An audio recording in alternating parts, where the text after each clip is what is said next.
Hey everybody, welcome to a very special episode of Nerds Drink Whiskey. This is actually kind of close to what I'd really like to do with the show is instead of just reviewing whiskeys all the time, actually kind of do a coffee talk, but instead of coffee, have whiskey and just enjoy some good whiskey, enjoy a good, awesome dog over here, but basically just kind of do chat and have whiskey. I mean, on our logo, the word nerds is bigger than the word whiskey for a reason. This is mostly, I'd rather have it be kind of that. So we're going to be reviewing this small independent movie called Rogue One. So Rogue One, a Star Wars story. But I think before we get into our review, I think we need to make it very, very clear. Spoilers ahead. There will be spoilers. Yeah, if you really don't want to find out what happens in this movie, I suggest you stop the video now. Yeah, go watch the movie, then come back and watch this review. Jeff is actually in his green room, soundproof green room, also known as waiting out in his car because he hasn't seen it yet. So we were about ready to. We waited for him. We waited for him for like 45 minutes. He gets here and he's like, "Well, I haven't seen the movie yet." We're like, "We're about to review it," and so he's waiting out in his car so that he doesn't get any spoilers, and he will not watch this episode until after he watches the movie. So spoilers ahead. There will be spoilers. You have been warned. From this point on, suck it up, Buttercup. So anyways, and we're drinking Heritage Distilleries double barrel rye. One of my personal favorites, actually. Yeah. Got the Heritage Distilling the beanie and everything like that on there, so I'm a big fan of this whiskey, so I'm looking forward to having it all over again. Yeah. So we're not reviewing. We're just this is our backdrop to Rogue One.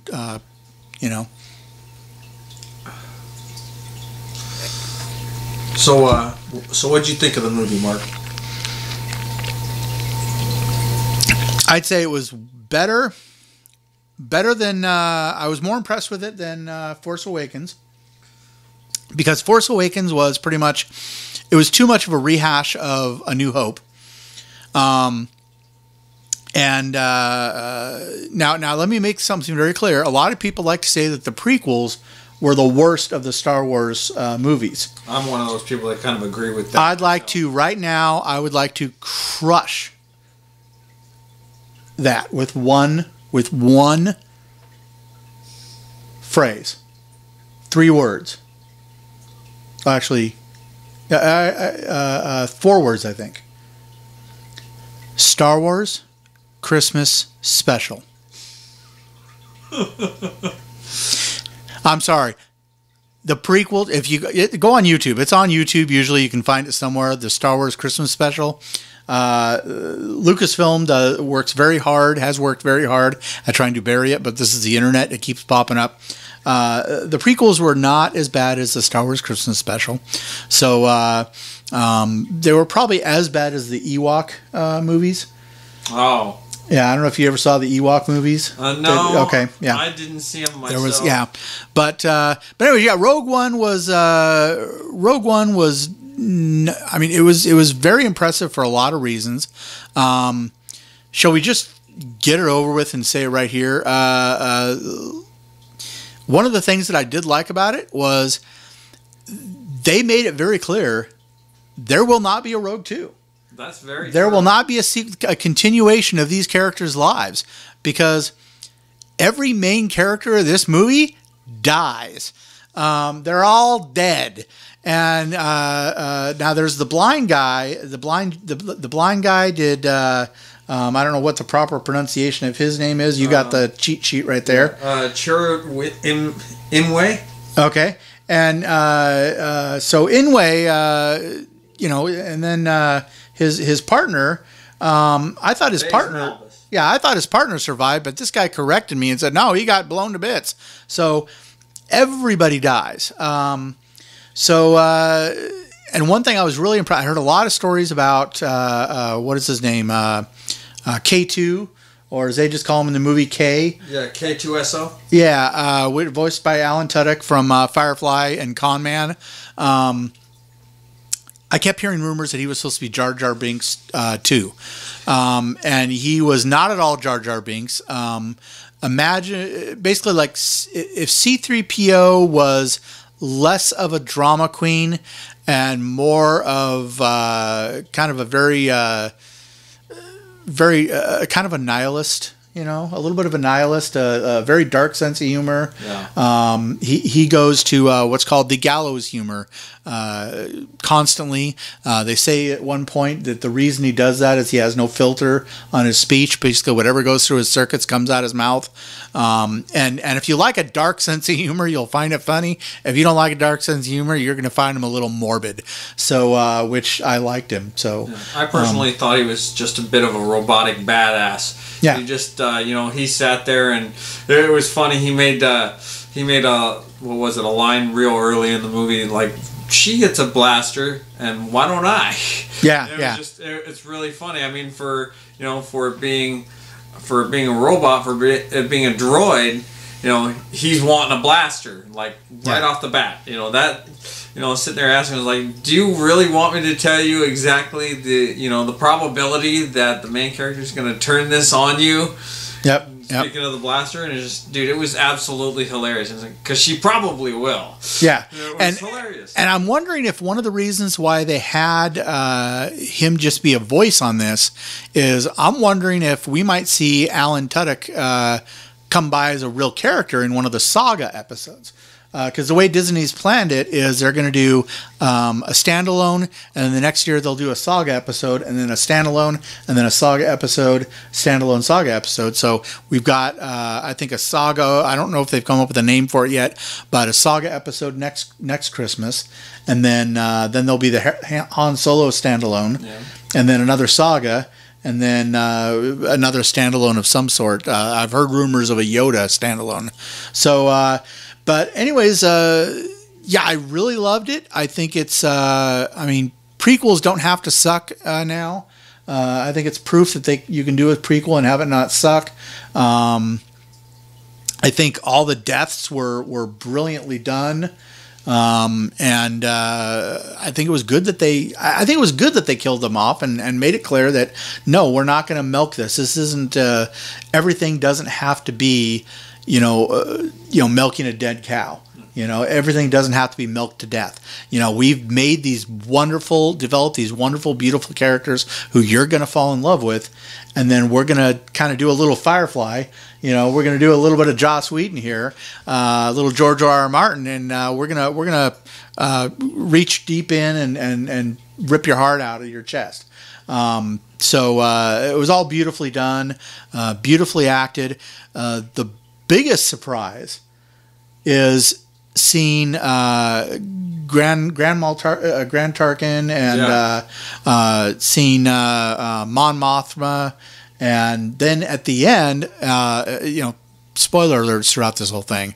At the end, seeing a 70s era, a New Hope era Princess Leia. Yeah. Turn around. So I don't know about what thoughts were going through your head during that, but as they're coming up behind her, I'm going in my mind. I'm thinking, I'm like, okay, well, I wonder who that could be, because obviously it's not going to be Princess Leia, because there's no way. I mean, Carrie Fisher does not look like it anymore, so there's no way it could be Princess Leia.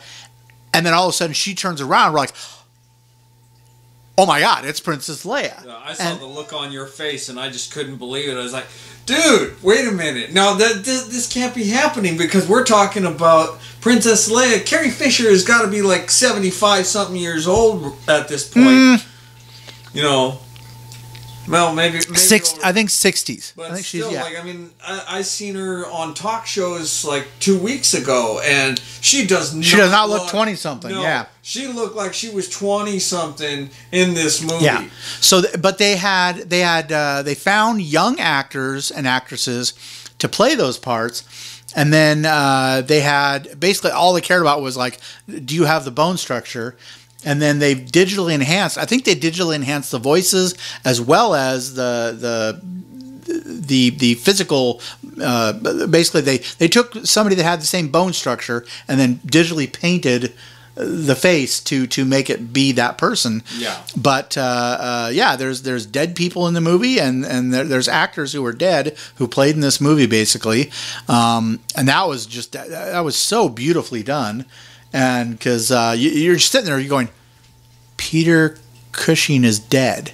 Yeah. How am I watching Peter Cushing brilliantly play this role? Yeah. And I think we were just watching before this, watching Kevin Smith's Fat Man on Batman, and they were talking about how Peter Cushing had more screen time in this movie than he did in the movie where the character was introduced. And so same with Mon Mothma, she had more screen time as well. But they basically, there's I think there was only 3 characters that they brought back through, I think, digital painting of the face and just finding people with the right bone structure to have that face painted on them. And it came. I know that sounds like it's going to look terrible, but you've seen the movie too. It looked great. So, anyways, I have a new hope for the standalone films, I think, at this point. I agree with you entirely. Yeah. I mean, now granted, I never saw The Force Awakens, and I know to some Star Wars fans that's kind of blasphemy, but to me, my wife boycotts it as well. Yes. She refuses to watch Han die. But when it came down to it, I didn't see The Force Awakens, but I was lucky enough to get to see Rogue One. And I was so very happy to get to see this movie. Mm-hmm. It was so well made. All the new actors that came in and did all of their parts, they were wonderful. All the digital animation that they did with the current characters that had come in, the Princess Leia, the Governor Tarkin, yep. They were so very well made. I mean, like you were saying, they got, the perfect bone structure for today's current actors, and then did just wonderful Painted CGI. It, yeah. Yep. It's just, so now, what was your thoughts on? We went and saw it, the IMAX 3D versions. I thought the IMAX really added something, but maybe it's those glasses that I can never get to fit right. But I didn't think the 3D really added much. Well, for me, I actually thought that the 3D was interesting, at least for me anyways. I was sitting there, I had kind of the same problem. I was sitting there adjusting my glasses a couple of times. Yeah. I had to kind of, bring it up on my head a little bit for it to sit on my nose correctly and everything like that. But it was kind of interesting. It was a little bit disorienting, but then again, I haven't seen a 3D movie in quite a while. Yeah. So, but I mean, it was interesting, but I think for fans of the movies that couldn't afford to or just don't want to spend the money to go see 3D, you're not missing out on a whole lot. But I mean, if you can afford it and you like seeing things in 3D, it's definitely an interesting thing to go see. It adds a little bit to it because, I mean, let's be honest here. Star Wars is the stereotypical idea of the perfect movie that was made for 3D, at least in my personal opinion, because of the fact that you've always got all sorts of crazy shit flying at you anyways. So you've got, all sorts of ships and stuff like that, and, the people are kind of, popping out the screen a little bit so they look a little closer to you, even though they look like they're 50 feet tall in comparison when you're sitting there watching it. But it's just... It was very well made. I agree. But do you think the 3D adds anything? Do you think it? Do you think people would lose anything by seeing it in regular 2D? No. Yeah, I don't think so. No. So, but anyways, highly recommend. We loved it. We want to see what your thoughts are in the comments. So comment below, please. And coming up, we've got a 2 minutes of tech where I'm gonna talk about something. Probably something that I found recently that's annoying me on the Google Pixel phone. So. But anyways, my way of fixing it. So they made a recent update on the Pixel phone where it's lift to wake. So, and that was a feature, a new feature they put in there. So I need to find in the settings how to turn that off, because do you want butt dials? Because that's how you get butt dials. So anyways, to paraphrase Archer, as everybody is the thing.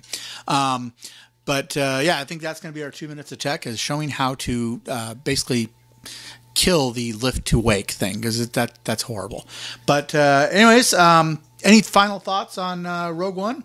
No, honestly, as far as I'm concerned, I feel like I'm kind of beating a dead horse here, but to be perfectly honest, it was so well worth my time to actually go see this movie. Yep. I suggest it to anybody, even if you're a casual Star Wars fan, if you've got the stereotypical idea of, lightsaber battles and all that stuff, and that's a little too nerdy for you, go see this movie if you're... It's a war movie. Fan. It's not it's not a nerd... Yeah. This is definitely a war movie. This really puts the wars in Star Wars. This was a big, shoot 'em up, big badass blown up type of movie. This was really well made. Okay, so my closing comments are going to be nice and simple. It's my prediction.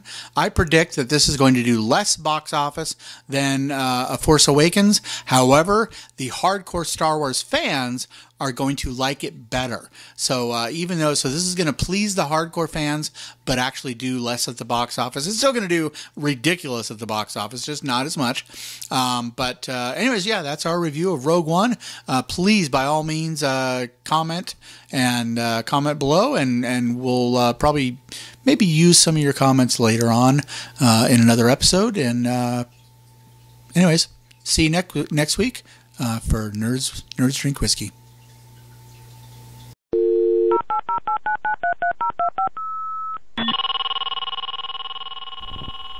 All right, everybody. Welcome to another episode of 2 Minutes of Tech. I'm going to give you 2 tips for you Google Pixel XL owners out there. First off, if you go into, if you've noticed, there was a recent update that gives you something people are calling lift to wake, and I find it annoying. It's a horrible feature, and I found a way to shut mine off. So the way you do that is you first go into your settings. Then scroll down and select Moves. Then scroll all the way to the bottom of Moves. Turn that off. Now for the second tip of the day, you bought your Pixel XL, and you have USB-C, which doesn't fit any of your adapters. Well, I found a little adapter you can get from a company called Anchor. Never heard of them before. They're not a sponsor, but I took a risk, and despite the very confusing and frustrating name, I bought it. They work great to basically make it so that all your old adapters, all your old cords fit your new Google Pixel XL phone or any phone that takes a USB-C. So anyways, hope that helps. Follow the links and see you next week for another 2 Minutes of Tech.